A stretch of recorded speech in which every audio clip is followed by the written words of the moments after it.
인류의 역사에는 언제나 전쟁이 있었습니다. 하지만 이 기록에는 인간만 있었던 것이 아닙니다. 기원전 600여 년경 리디아의 알리아테스 2세가 킴메르를 상대로 벌인 전쟁에서 등장한 개를 시작으로 고양이, 비둘기, 코끼리, 심지어 곰에 이르기까지 인간의 전쟁에 동원되었다는 사실 알고 계셨나요? 한국전쟁 70주년을 맞아 오늘은 군마 레클리스에 대해 이야기해볼까 합니다.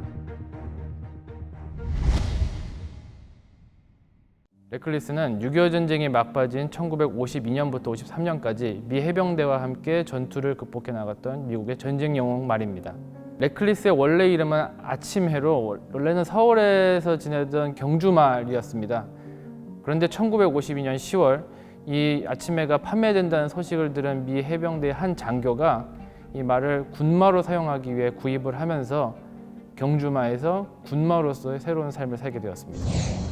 아침에는 레클리스라는 새로운 이름과 함께 당시 험난한 고지전 중이었던 미 해병대의 일원이 되었습니다. 차량 이동과 물자 수송이 쉽지 않았던 고지전의 특성상 원활한 수송을 위해 동물이 필요하다는 결정에서였죠.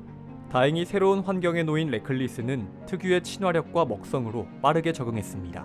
뭐든지 다 먹을 수 있을 것 같다던 동료들의 증언처럼 풀, 콩 등 주식을 넘어 병사들의 밥과 간식, 맥주, 심지어 자신이 덮고 있던 모포까지 먹어치웠다고 하는데요.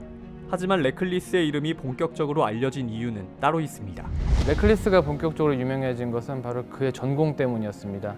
1953년 3월 경기도 연천에서 있었던 네바다 전초 전투에서 자신을 이끌어주는 사람 없이 진지와 탄약 보급소를 스스로 51번이나 왔다 갔다 하면서 무려 300여 발의 포탄을 수송을 하였습니다. 그 과정에서 레클리스도 파편을 2발이나 맞는 등 부상을 입었지만 레클리스는 끝까지 임무를 포기하지 않았고 그 덕분에 자신들의 소대원들의 임무 수행에 결정적으로 공헌을 하였던 것입니다.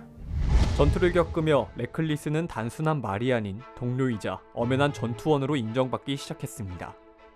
한번 길을 가르쳐주면 스스로 탄약 보급소와 진지를 오갈 수 있을 정도의 똑똑함과 포탄이 쏟아지더라도 침착함을 잃지 않으며 본인의 임무를 끝마치는 대담함을 겸비한 레클리스의 활약은 전우들에게 큰 힘이 되었다고 합니다. 이후 그 공을 인정받아 미 해병대 상병으로 임명되었고 휴전 이후 전우들과 미국으로 귀환한 1954년에는 병장, 1959년에는 하사로 진급했는데 레클리스의 공훈에 대한 평가는 여기서 그치지 않았습니다. 레클리스는 그 활약상답게 수많은 훈장을 받기도 하였습니다. 대표적으로는 전투 중에 적탄에 의해서 부상당한 이야기 수여되는 퍼프라트 훈장을 2번 수여받았고 이 외에도 미 대통령 부대표창 2회, 영국에서 참전 동물에게 수여하는 디킨 훈장 등을 수여받았습니다. 이러한 레클리스에 대한 관심과 예우는 사후에도 많은 사람들에 의해 회자되고 있습니다. 미 버지니아주 퀀티코에 위치한 해병대 박물관과 우리나라의 연천 고랑포 역사공원에 세워진 레클리스의 동상이 바로 그것이죠. 하지만 3년간 이어진 전쟁에 동원된 동물이 과연 레클리스뿐이었을까요?